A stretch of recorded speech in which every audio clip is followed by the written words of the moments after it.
Oh, because life is hard. And it's hard to be a young boy. It's hard to be a boy going through puberty with... Oh dear, the internet is in absolute chaos today because Justin Baldoni and the entire Wayfair team have just submitted their motion for summary judgment. They are not holding back at all. This isn't just a nibble, folks. This is the full banquet. And when I say banquet, I mean that irresistible Costco cheesecake you can't get enough of. Essentially, they are saying to Blake Lively, you want to play ball? Very well, let's have a proper game of pick. A motion for summary judgment is essentially a request to the judge to bring the case to a close without a trial. The argument is that there is insufficient evidence to warrant a full hearing, and the judge can decide the matter on the basis that the facts are undisputed, and the evidence they've provided is remarkable. I've been poring over it for hours. Internal emails between producers describing a production in crisis, sworn statements from Justin and multiple crew members detailing precisely what happened on set, and, as always, the receipts. By contrast, Blake has none. We also have screenshots of Justin's private messages to his men's group. Among these is a particularly heart-wrenching note he sent to Rainn Wilson and his friends in the middle of the night, claiming that he and his team were ambushed by Blake Lively and Ryan Reynolds. There are emails in which he writes, "The last thing I want to do is touch this lady. Believe me." We even have footage of Blake improvising intimate scenes that were not in the script,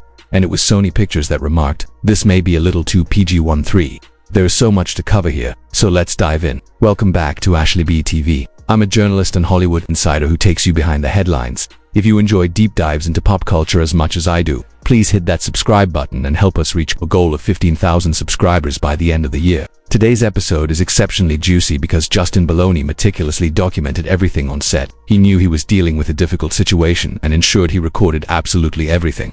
From on-set footage to messages and emails, this is going to be significant. At its core, this motion for summary judgment argues that the case should never reach a jury. They maintain it is not a legal matter at all, but a Hollywood dispute over reputations, exacerbated by PR missteps, social media escalation, and Blake's own ill-considered public statements. Throughout this discussion, we will examine what these documents reveal, what they contradict, and what they leave unanswered. The online conversation is divided, but there is only one truth, not her truth versus his truth. By the end, you can decide whether this case is likely to go to trial or if the evidence is sufficient to dismiss it outright. The Wayfair team asserts that the set was largely controlled by an A-list star with enormous influence, Blake, who rewrote scenes, altered the tone of the film, and ignored the original intent of the book. Reports suggest she did not read the book until midway through filming. For context, it is a relatively straightforward read, so it is remarkable that someone taking on such a pivotal role might not have familiarized herself with it in advance. Meanwhile, Blake's allegations claim that Justin and his crew made her feel uncomfortable on set, pushed for unapproved intimacy,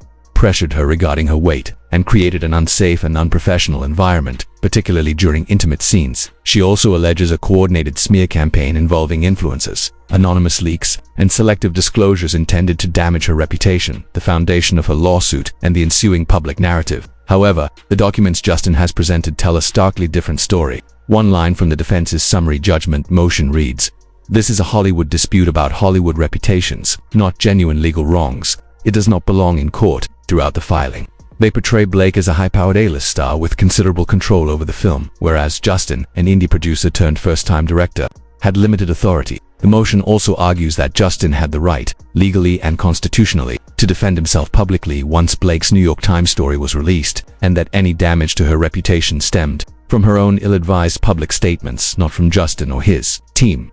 We're now learning that the contract at the center of this case was never actually signed by Blake Lively. This is a major revelation because the documents make it clear that no long-form agreement was ever executed. She never signed the ALA or the inducement. Interestingly, the terms she claims Justin breached may not even be enforceable, leaving her without standing for several of her claims. Legally, this is significant because it undermines her account of her emotional experience and severely weakens any contract-based arguments. In fact, the filings reveal that she was paid her full $1.75 million upfront before signing anything. The money was wired directly to her, which makes sense, as the production had no leverage to enforce compliance on set. In Hollywood, it's highly unusual for a star not to sign a contract, suggesting the production prioritized her involvement and ceded creative control early on. The documents also indicate that Blake Lively had substantial influence over the production. The book was originally set to be filmed in Boston, but she had it moved to New Jersey for her family's convenience. According to the filings, the production accommodated her at every turn. Significantly, they argue that Blake was never uncomfortable with intimate scenes. In fact, she actively contributed to them. For example, the rooftop scene included dialogue she rewrote to include overtly sexual language,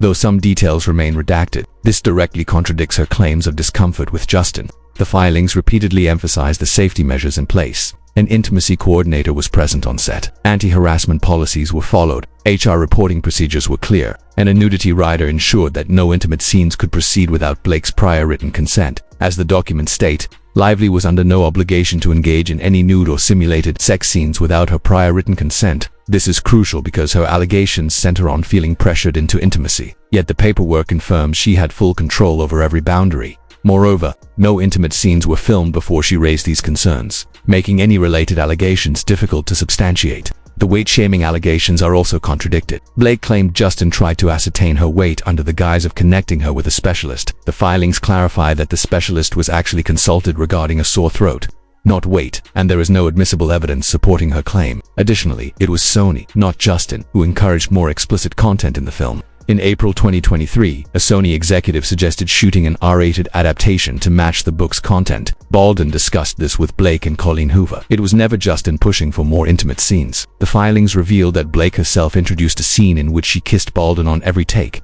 despite there being no kiss in the script. This directly undermines her allegation that Justin was pressuring her into unapproved physical intimacy. Justin's own emails confirm his reluctance, including a message to a producer stating, "The last thing I want to do is kiss her." Perhaps the most heartbreaking evidence comes from Justin's text messages to Rainn Wilson and his colleagues. He describes being ambushed by Blake and Ryan Reynolds, feeling emotionally paralyzed and struggling to comprehend the situation. In one message, he writes about being forced to apologize while unable to find the words, feeling as though he had reverted to the emotional state of a set. He describes the words creepy and abuse being attributed to him inaccurately and being required to recite apologies he did not feel were warranted. Despite this, he praises his team and loved ones for supporting him through the ordeal, signing off with, "We are currently shooting. I love you all." Oh my goodness, he was literally in the middle of filming and already feeling completely overwhelmed. He writes, "Guys, I'm so sorry." And almost all his scenes were with Blake. Imagine the pressure sitting on set, trying to perform, while feeling cornered and anxious. He explains,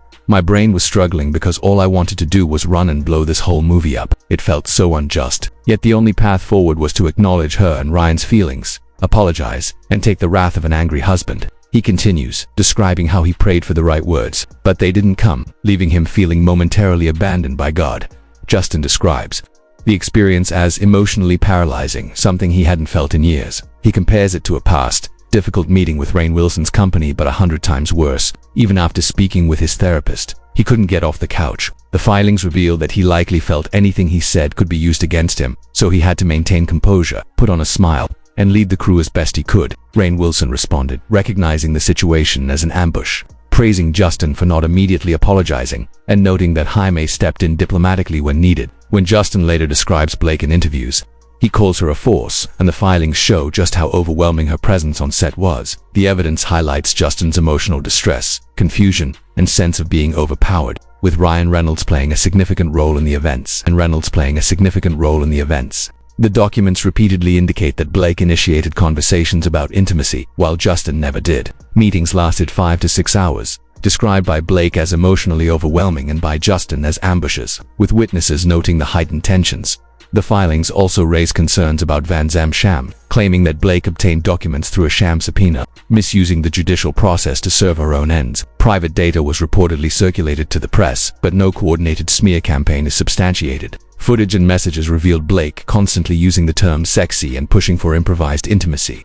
While Justin consistently sought to respect boundaries, he repeatedly assured producers that he did not wish to kiss her or initiate intimacy. One email reads, "The last thing I want to do is kiss this woman." Texts to Rainn Wilson further reveal his shock, emotional paralysis, and feeling forced to apologize under circumstances that felt entirely unfair. He describes feeling as though he were a 7-year-old again, unable to articulate the correct words, embarrassed, and emotionally overwhelmed. Meanwhile, Blake is shown to be making arbitrary changes to the film. She moved scenes, added kisses and sexual undertones, and even refused to allow a heart tattoo from the book to appear on screen, resulting in $100,000 being spent on CGI to adjust it. Texts between Justin and Colleen Hoover highlight Blake's refusal to follow the source material, creating extra complications and unnecessary expenses. Emails from Sony reveal that the studio, not Justin, encouraged more explicit content to match the book, disproving claims that Justin pushed for sexualized scenes. Footage shows Justin checking with Blake during the onesie scene if she felt comfortable,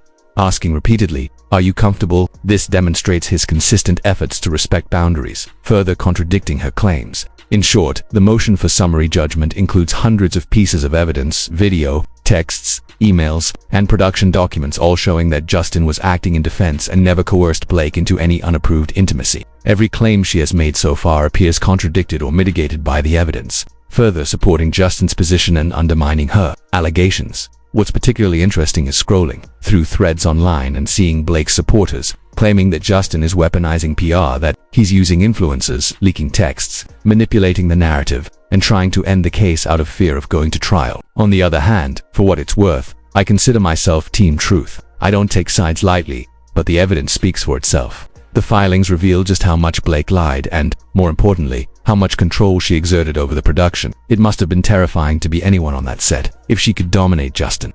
Imagine the impact on lower-level crew members who knew that Blake could essentially destroy their livelihoods multiple times in the filings.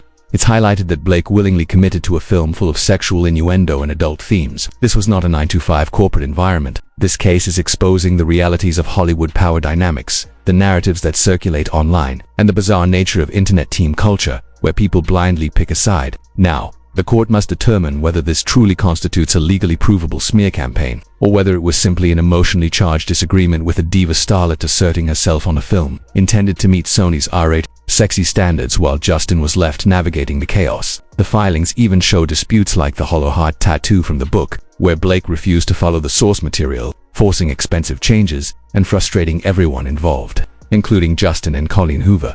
As for the judge, it's hard to see how Justin's team won't have the upper hand. The filings argue that Blake cannot meet the legal thresholds for harassment, retaliation, contract breach, damages, or defamation. If the judge agrees, the case could be dismissed entirely. If there are genuine factual disputes, it would proceed to trial, which would be absolutely unprecedented and could reshape how sets in Hollywood operate. I'd love to hear your thoughts on what you think will happen next. Did I miss any bombshells? Going through all of these documents took hours, and I've tried to keep it high level rather than going on for 3 hours straight, unless of course you want me to. If you haven't already, hit the subscribe button. And if you're interested in diving into other Hollywood controversies, like the Sydney Sweeney situation, check out that video next. I'll see you in the next one.